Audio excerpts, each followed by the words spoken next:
जमालुद्दीन और छांगुर बाबा जिस महल में रहा करता था, उस महल के बनने से पहले जिस ठेकेदार को ये काम दिया गया उससे कहा गया कि इसके नीचे एक तहखाना बनाना है। जब ठेकेदार ने तहखाना बनाने के लिए मना किया तभी से उससे विवाद शुरू हुआ और फिर ये विवाद धीरे धीरे शिकायत में बदल गया।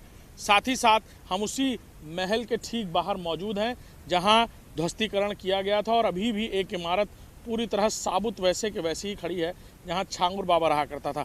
इसी इमारत के बारे में कहा जा रहा है कि कोई तहखाना बनाया गया था और जिस तहखाने को बनाने को लेकर ही ये विवाद शुरू हुआ। बब्बू खान के बारे में जो कहा जा रहा है कि उसकी तरफ से ठेकेदारी का कॉन्ट्रैक्ट छांगुर बाबा ने उसे दिया और फिर उसी ने ये निर्माण कार्य शुरू किया, ये जो ध्वस्त किया गया है। लेकिन इसके ठीक सामने बने छांगुर बाबा की अपनी हवेली, जहां आलीशान ज़िंदगी वो जीता था, वहां नीचे तहखाने की बात निकल कर सामने आ रही है। जांच एजेंसियां इसको लेकर भी जांच कर रही हैं, क्या कोई तहखाना बनाया गया जिसे बाद में पाट दिया गया और एटीएस ने जब एफआईआर लिखकर तफ्तीश शुरू की उस दौरान भी क्या अंदर कंस्ट्रक्शन किया गया जिससे उस तहखाने को पाटा गया। उस तहखाने के बारे में ये पता चल रहा है कि उसी तहखाने में छांगुर बाबा लव जिहाद की ट्रेनिंग दिया करता था।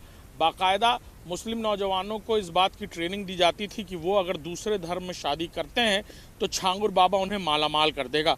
उनकी सभी ज़रूरतों को पूरा किया जाता था, महंगी मोटरसाइकिल, ब्रांडेड कपड़े और जूते और साथ ही साथ ऐशो आराम की ज़िंदगी।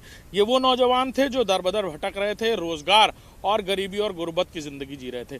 लेकिन छांगुर बाबा ने इन्हें एक बड़ा ऑफ़र दिया और उस ऑफ़र के बाद इन्होंने ना सिर्फ शादियां की बल्कि धर्म परिवर्तन कराने में छांगुर बाबा और पूरी गैंग का साथ दिया, जिसके एवज में विदेश से करोड़ों रुपए की फंडिंग छांगुर बाबा को लगातार मिलती रही। एटीएस को मिली छांगुर बाबा की 7 दिन की रिमांड के हर दिन के बीतते साथ ही छांगुर बाबा कई बड़े खुलासे कर रहा है।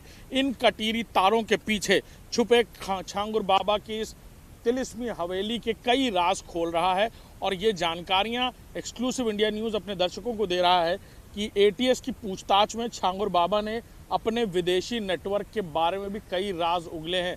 उसने बताया है कि कैसे नेपाल जाने के वक्त उसकी आईएसआई के कुछ लोगों से करीबियां बढ़ने लगी थी, लेकिन उसी दौरान एटीएस ने इस पूरे केस की इन्वेस्टिगेशन शुरू कर दी थी और वो वापस आ गया, जिसके बाद बांग्लादेश और कई देशों से फंडिंग और आने लगी, जिसके बाद उसने नीतू नसरीन से कहा कि उसे अकाउंट खाते बदलने पड़ेंगे, किसी विदेशी बैंक में अकाउंट खाते खुलाने पड़ेंगे, नहीं तो खेल खुल जाएगा।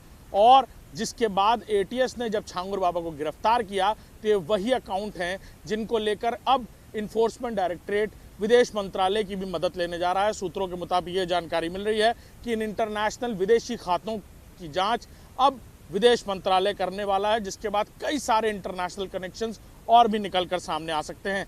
कैमरामैन दीपक के साथ अभिषेक सिंह, इंडिया न्यूज़, बलरामपुर। छांगुर और उसके गैंग पर